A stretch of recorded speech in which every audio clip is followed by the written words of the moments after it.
Salut à tous, ce matin la décision est tombée du palais de justice concernant cette histoire de Super League. Et comme vous le savez tous, la Cour de justice de l'Union européenne a déclaré un abus de pouvoir dominant de la part de l'UEFA et de la FIFA. Et comme par hasard, ni la FIFA ni l'UEFA justement ne peuvent imposer de sanctions aux clubs qui participent ou alors qui veulent participer à des compétitions alternatives.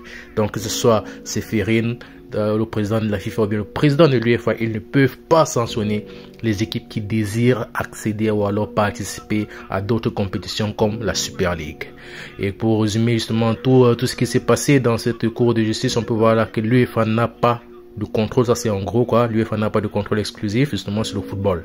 Une compétition de club peut être organisée et la Super League ne peut faire alors l'objet d'aucune discrimination. Les clubs peuvent décider de leur avenir. En gros, on peut voir justement les différentes décisions qui ont été prises lors de cette cour de justice là sur ces deux images que je vais présenter ici. Donc vous pouvez faire un arrêt sur l'image pour essayer de lire. Je vous préviens, c'est en anglais, donc vous allez essayer de voir.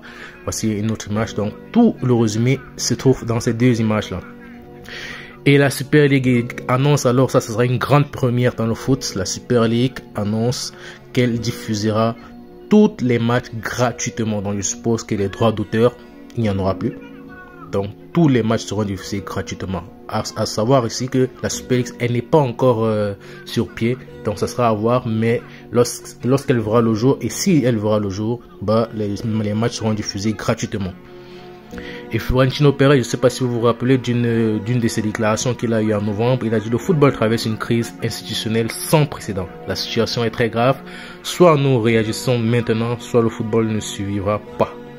Le projet de Super League est désormais plus nécessaire que jamais. Bah, on le constate avec plus de matchs que les joueurs doivent jouer au fur du temps.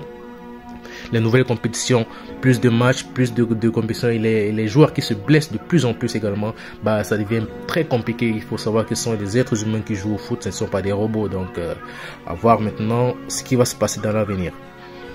On a ici la déclaration de l'un des cofondateurs de cette Super League, dans le président du Barcelone, donc Joan Laporta. Il a déclaré ici, le FC Barcelone considère que la sentence ouvre la voie à une nouvelle concurrence en allant à l'encontre du monopole. Ici en parlant ici de l'UEFA et de la FIFA.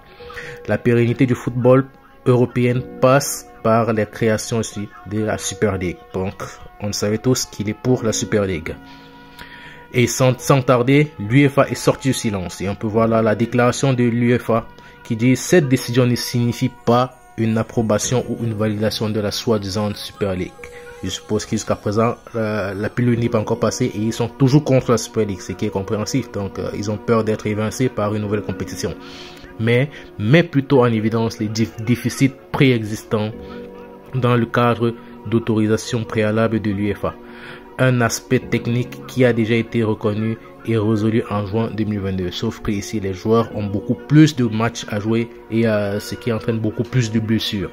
Et ça, c'est pas bon pour l'être humain, pour l'organisme humain. C'est ça qu'ils n'arrivent pas à comprendre, parce que tout pour eux, c'est l'oseille, l'oseille et l'oseille. Et on peut voir là ici, avec cette Super League, si elle voit le jour, le Real Madrid et le FC Barcelone vont toucher le jackpot. Ils sont en liste ici pour recevoir 1 milliard en tant que cofondateur de la Super League. Imaginez un peu, chaque club 1 milliard. On parle bien ici des clubs fondateurs de la Super League. 1 milliard pour le Barça, 1 milliard pour le Real. Imaginez un peu la quantité de joueurs qui peuvent acheter et comment la concurrence sera rude maintenant dans les différentes compétitions. Mais bref, nous ne sommes pas encore là.